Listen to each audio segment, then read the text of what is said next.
vão nos assistir também pelo vídeo. A paz do Senhor Jesus. Amém. Quero falar nessa noite do livro de 1 Samuel 16, 7. Gostaria de fazer uma pergunta.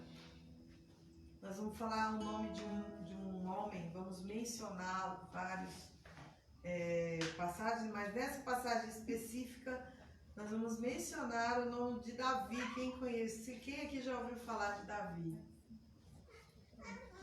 Todos já ouviram falar de Davi, né? 1 Samuel 6. 1 Samuel 16, versículo de número 7,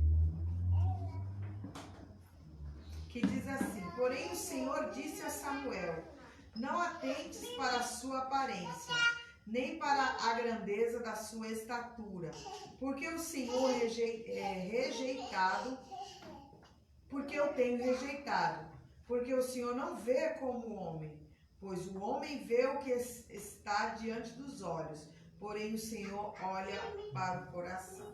Amém. Quando eu perguntei sobre Davi, é porque ele é um homem muito conhecido, né? Não somente na Bíblia, como em outras instituições religiosas. Davi ele é conhecido. Se formos visitar Israel, tem os nomes dos lugares mais conceituados de Israel carregam o nome do rei Davi. O rei Davi foi o maior rei, né, de todo Israel, e também é mencionado na Bíblia como um homem segundo o coração de Deus. Então, dificilmente até uma criança, a menorzinha aqui, né, se duvidar, ela sabe quem é o rei Davi de tanto ouvir. Mas eu quero falar que tanta grandeza, só mencionei a grandeza, né, porque já passaram-se muitos anos, muitas gerações, e a gente continua falando dele como um grande homem, né? Um grande homem de Deus, um grande homem na qual Deus deu uma missão nas mãos dele e ele conseguiu concluir essa missão. Davi entrega um reino para seu filho, um reino muito próspero, né? Pós Davi vem Salomão. Salomão, ele não foi constituído como o maior rei de Israel, não, isso já era de Davi, mas sim como um homem mais sábio, né? Depois de Jesus, ele é considerado o homem mais sábio do mundo. Então, Davi é considerado o maior rei de Israel. Tá, então nós vamos falar como que isso aconteceu. O texto que eu li, ele fala de um momento em que Deus chama também o maior profeta da época, que é Samuel, né? O número 1, né, de sua época, o homem mais importante da nação, era Samuel. Para quê? Para ungir um novo rei, né? Deus havia destituído de seu coração, dos seus projetos, dos seus sonhos, Saul. E ele envia Samuel ungir Davi como rei, mas ele não falou quem seria. Ele só falou para ir à casa de Jessé, né? Então disse o Senhor a Samuel: até quando terás dó de Saul, havendo eu rejeitado, para que não reine mais sobre Israel? Aí ele fala: enche um chifre de azeite e vem enviar-te a Jessé, o belenita, porque dentre os seus filhos me tenho provido de um rei. Jessé tinha muitos filhos. E Davi e Samuel, ele cumpre, né, com a vontade de Deus, vai até a casa desse homem chamado Jessé, e quando Samuel, com tamanha importância, chegava numa casa, ou era de muita alegria ou não, porque havia muito temor com ele, né, porque ele era enviado diretamente do Senhor. Eu lendo essas escrituras aqui, eu observei algo que nós vamos analisar a tamanha estrutura emocional que tinha Davi. Porque isso aqui era um acontecimento muito importante, né? Então esse homem, esse pai, ele faz uma reunião importantíssima, né? Ele prepara um banquete para esperar esse homem. Ele convida todos os filhos, mas ele deixa um de fora. Praticamente o menorzinho, ele é rejeitado. né? Tá ali aquela reunião maravilhosa, aquele banquete esperando um homem importante dentro da sua casa, que a família toda nessa ocasião precisa estar reunida, mas ele deixa um filho de fora, ele deixa o menor de fora, né? Como se Davi não tivesse importância naquela reunião. E começa então, né? Até então eu acredito que Jessé menciona o que ele foi fazer no local, né? Que era ungir um dos filhos de Jessé. E começa a seleção essa escolhida pelo pai. O pai escolhe quem ele acredita ser, quem ele acredita que vai ser o escolhido. É o pai que escolhe. É tanto que ele escolhe os melhores, né? Os mais formosos, os filhos, e coloca ali diante do profeta e começa a seleção. Então, vai o primeiro, vai o segundo. E quando Samuel começa a ungí-lo, vem Deus e fala assim, com certeza deve ser esse, acredito Samuel falando, né? Com certeza deve ser esse, que ele é formoso, ele é grandioso, né? E aí Deus vem e fala para ele, olha, você não se atente para a aparência, porque o povo escolhe Saul por tamanha aparência. Ele era o homem mais formoso e mais forte durante todo o Israel. Ele foi escolhido por isso, por esses feitos, por esses atributos.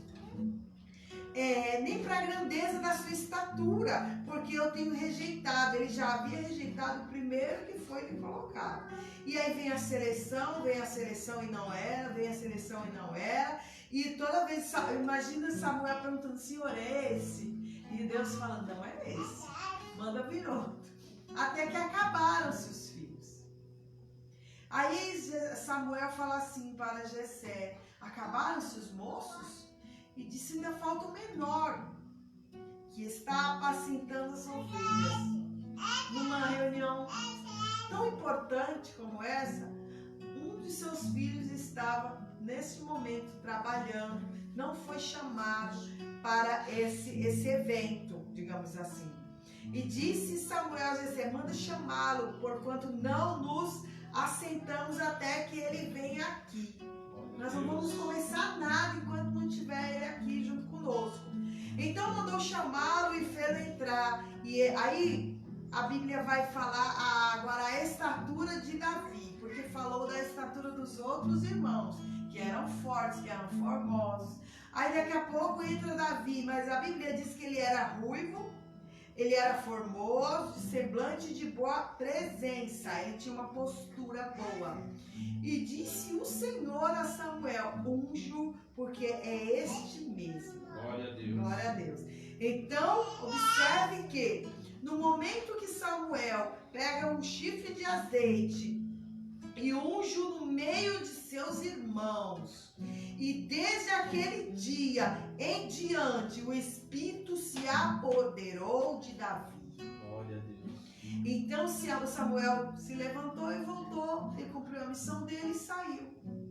E Davi e os seus irmãos seguem sua vida.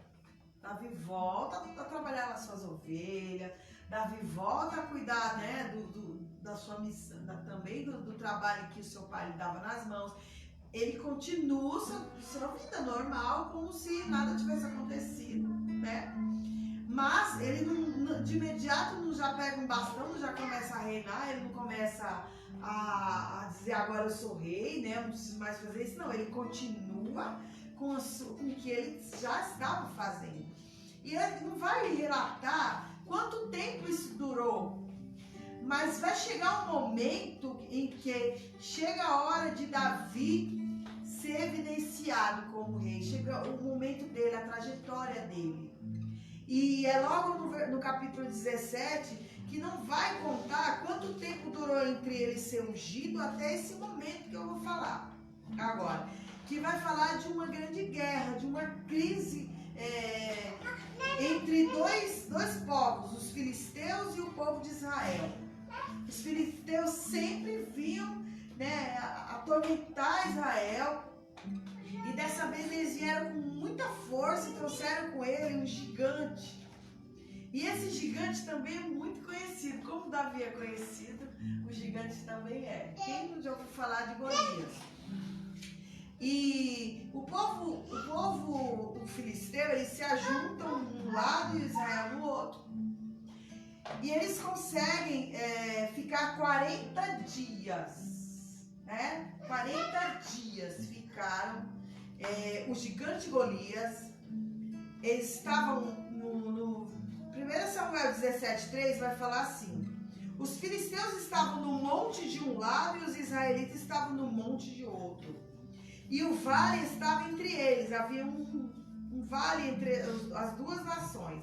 E saiu do Israel, dos filisteus, um homem guerreiro. A Bíblia vai relatar como era a estatura desse homem. E diz que Golias tinha a altura de 6 côvados e 1 palmo. Trazia na cabeça um capacete de bronze e vestia uma couraça de escamas, e era o peso da couraça de 5.000 ciclos de bronze. Quer dizer, ele tinha uma armadura extremamente pesada, ele era extremamente alto e forte, e trazia grevas de bronze por cima dos seus pés e um escudo de bronze entre os seus ombros.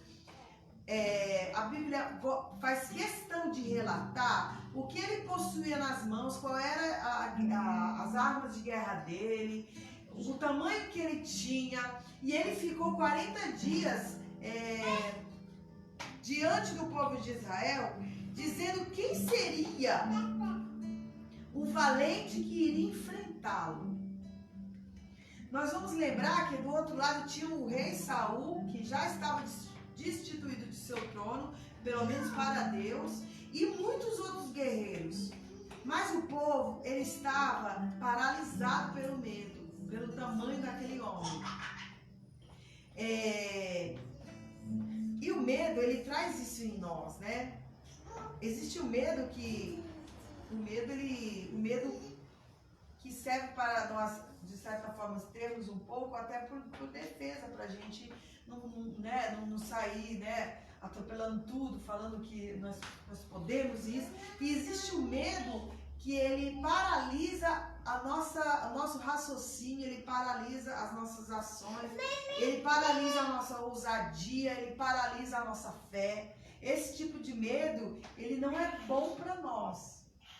Ele é muito mal para nós, né? Então, esse homem, de uma certa forma, esse perigo eminente deixou todo um exército paralisado, sem ação, sem saber o que fazer. Ficaram 40 dias, né, esperando, sabe lá Deus ter misericórdia deles, e nenhum desses homens tiveram uma ação de enfrentar esse gigante.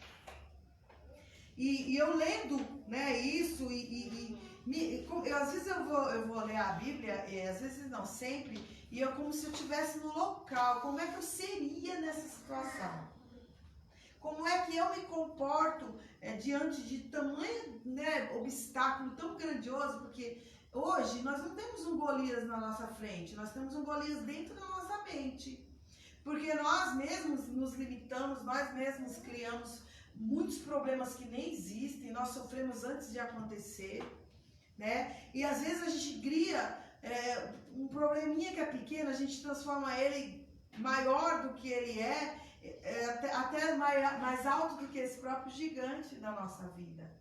E ele cresce de tanta forma, ele nos afronta tanto, e a gente se fica tão paralisado diante disso, que às vezes é nós mesmos que criamos, que nós não conseguimos reagir, nós não conseguimos ter forças de ir adiante e, sabe, enfrentar esse problema.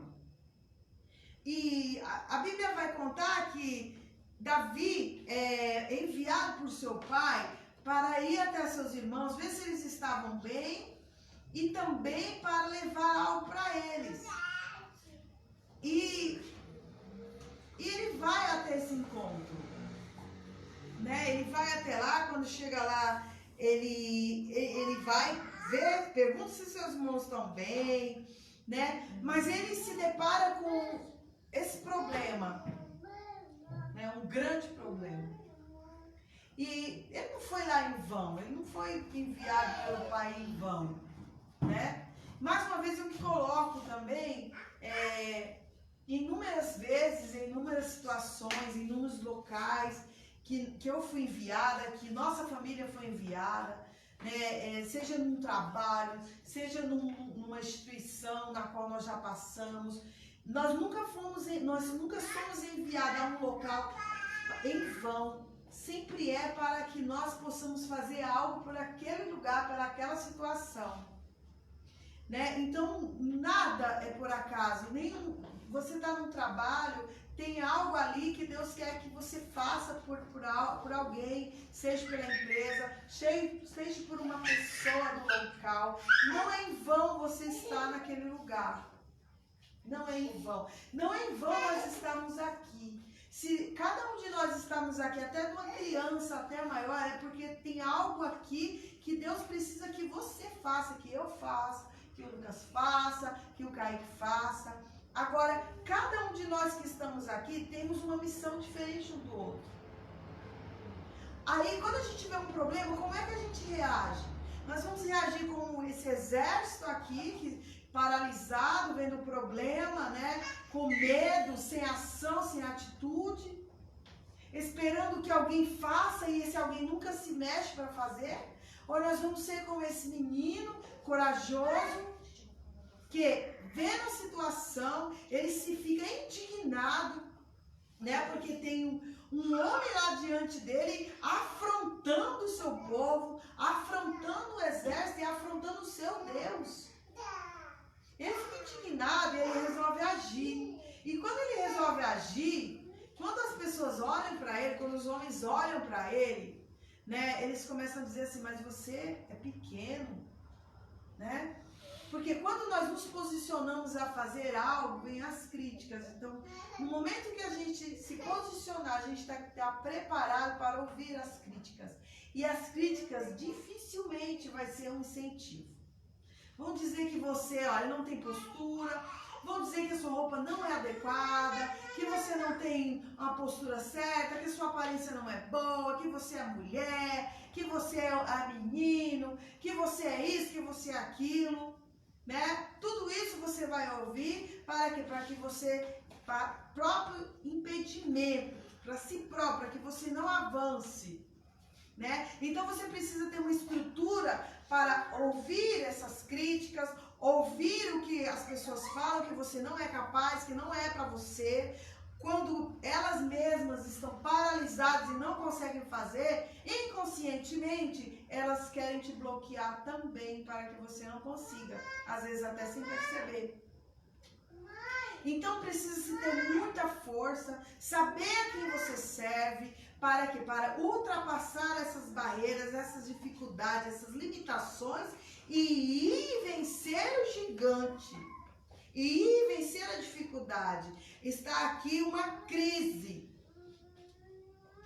Uma crise está aqui diante desse homem e diante desse exército. Ele rompeu as limitações, ele venceu, até que vem o rei e diz assim, olha, tudo bem, eu não estou conseguindo vencer você, eu estou falando muitas coisas com as minhas palavras, né? Eu não estou conseguindo que você mude de ideia, então pelo menos deixa eu te vestir com a minha armadura, eu vou te dar minha espada. E Davi permite isso a princípio. Saul vem, coloca nele o seu escudo, dá para ele o escudo, coloca sua armadura, só que ele era muito pequeno e nada serviu para ele. Ele ia ter dificuldade para se mover, né? Por quê? Porque a armadura não era de Davi, era de Saul. Aquela armadura era para Saul, né, utilizar e não para Davi. O que eu entendo? O que Deus te dá nas tuas mãos é diferente do que Deus dá nas mãos do outro. E às vezes a gente tem uma mania de se comparar a todos, né? A gente cria uma referência e se a gente não está de acordo com aquela referência criada, às vezes até por um padrão social, a gente começa a se diminuir. Né? Eu não sou como tal, então eu não sou boa bastante, eu não sou bom bastante, porque eu não sou como fulano de tal, eu não sou como fulano de tal. Então você acaba se comparando tanto aos outros e você vai se diminuindo, vai se diminuindo. Mas só que você é especial, você é uma pessoa única. Ninguém tem a sua digital, ela é sua. Ninguém mais tem a sua digital, ninguém mais tem o seu RG, é único. Porque Deus quis que você fosse único. Então a gente tem que parar de se comparar às pessoas e querer ser como as pessoas. Tem que ser aquilo que Deus quer que sejamos. Glória a Deus. Davi não foi com a armadura, ele foi, a partir de aqui, desse momento em que ele sai de encontro com esse gigante, eu entendo, sabe o quê? Que a fé, ela precisa também de ser acompanhada por estratégia e por inteligência, né? Eu não posso dizer que eu tenho fé e não saber usar a minha inteligência. Quando eu estiver diante de um grande problema, a primeira coisa que eu preciso é o quê? Esfriar minha cabeça e pensar, analisar o problema, né, de longe, observar o problema, ver quais são as deficiências do problema, né? E aí sim eu vou atacá-lo, eu vou enfrentá-lo. O que Davi fez? Né? Nós vimos que o gigante, ele estava preparado para uma batalha, para um enfrentamento de força, né? O único que poderia vencê-lo ali seria um guerreiro de estatura igual a ele, mas não tinha ninguém assim. Ele estava armado até os dentes. Na força do braço, estava óbvio que não tinha ninguém preparado para isso. E estava óbvio que Davi ia ser morto apenas com um sopro desse homem. Porque ele não tinha tamanho, ele não tinha arma, ele não tinha defesa nenhuma. Então, na força braçal, ele perderia com toda certeza. Mas o que ele observa? Assim como ele não aceitou a armadura de Saul, ele também foi inteligente o suficiente para bolar uma estratégia. Primeiro, eu não posso chegar perto desse cidadão, porque senão eu vou ser pego por ele e um sopro já cai no chão e já me mata. Então, o que eu preciso bolar? Onde é que eu sou bom? Em que eu sou bom? Glória a Deus. Né? Todos nós somos bons em alguma coisa. Todos. Em que Davi era bom? Ele era ágil, né? Ele era muito ágil. Ele tinha uma ferramenta poderosa que era a agilidade dele em o quê? A gente chama de estilingue, né? Mas a Bíblia vai falar que era a fundo. Por quê? Porque ele já defendia as ovelhas de seu pai com essa ferramenta que ele possuía. Ele já tinha enfrentado o urso, ele já tinha enfrentado o leão, e ele conta para Saul, para Saul para poder Saul ter credibilidade com ele. Olha, eu já matei leão, eu já matei ursos, todas essas situações Deus me livrou, ele também vai me livrar dessa. Ele já tinha tido experiências com Deus. Né? Então ele sabia, eu vou utilizar a ferramenta que eu tenho, né? O conhecimento que eu tenho. Que é o quê? Que é a minha agilidade, né? Daquilo que eu tenho habilidade. Então, como é que eu vou enfrentar as minhas dificuldades? Primeiro, sendo inteligente, usando a inteligência que Deus me deu, né? Estudar o inimigo, estudar o problema, ver em que eu sou bom, né? E usar aquela ferramenta. Não tinha uma pessoa ali que soubesse fazer o que ele fazia, mas ele sabia fazer. Então eu vou fazer aquilo que eu sei fazer. Eu não vou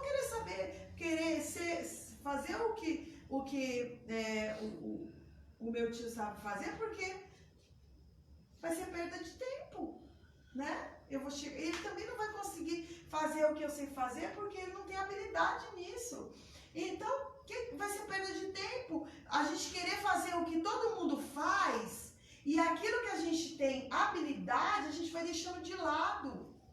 Aquilo que a gente tem técnica, a gente vai deixando de lado. E nisso a gente perde muitas guerras, pela falta de discernimento, de conhecimento de si próprio. Então ele entende aqui que eu vou acertar esse cidadão e não pode ser no tete a tete, não pode ser no braço. na estratégia.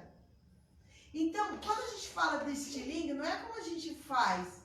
A pessoa que tinha habilidade nisso era certeiro.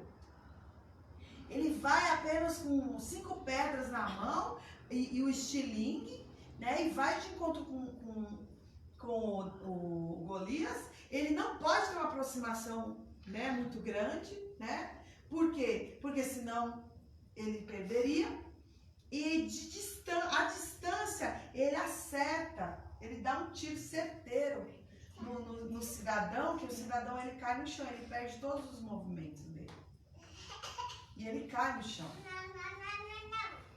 Mas o mais curioso, assim, é que ele não morre com a pedrada, ele não morre com um tiro da pedra na testa.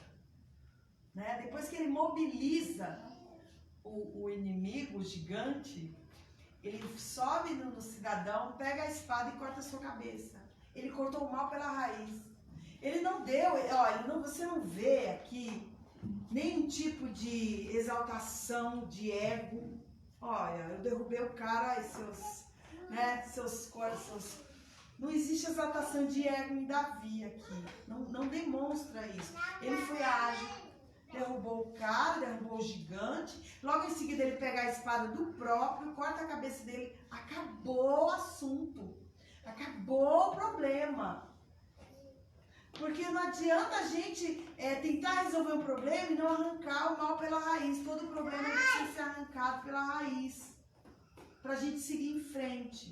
Aqui, essa passagem bíblica, ela vai nos ensinar que todo problema, toda crise, toda situação, ela vai mostrar quem nós somos de verdade. Glória a Deus. Como é que nós saímos de cada situação? Nós estamos falando de crise porque isso aqui é uma crise, né? É uma crise política. Nós estamos passando por uma crise. E essa crise, para cada um aqui de nós, vai mostrar quem somos. Como é que nós vamos sair dela? Nós não vamos passar, lindos, não me atingir, vai atingir a todos. Mas como é que nós vamos, como nós vamos passar por ela e como é que nós vamos estar quando ela acabar? Se é que vai acabar. Porque acaba uma crise e entra outra. Jesus, uma certa vez, ele fala de um edifício, ele compara a nossa vida com 2 construções, 2 casas. Né? Ele fala que vai vir uma enxurrada, vai vir uma tempestade, vai vir um sol forte, né? Vai vir uma crise. E essa crise vai atingir os 2 alicerces, as 2 estruturas. Aí ele fala assim, olha, a casa, ele fala a casa, mas ele quer dizer a nossa vida, o ser humano, o indivíduo, a pessoa que estiver fortalecida na rocha, e essa rocha, ele quer dizer o quê? Alicerce, precisa ter fundamento. Essa árvore, essa construção, ela tem que ter fundamentos, ela tem que ter um bom alicerce para se manter de pé. E o que é esse alicerce? Estrutura emocional, é fé, confiança em Deus, né?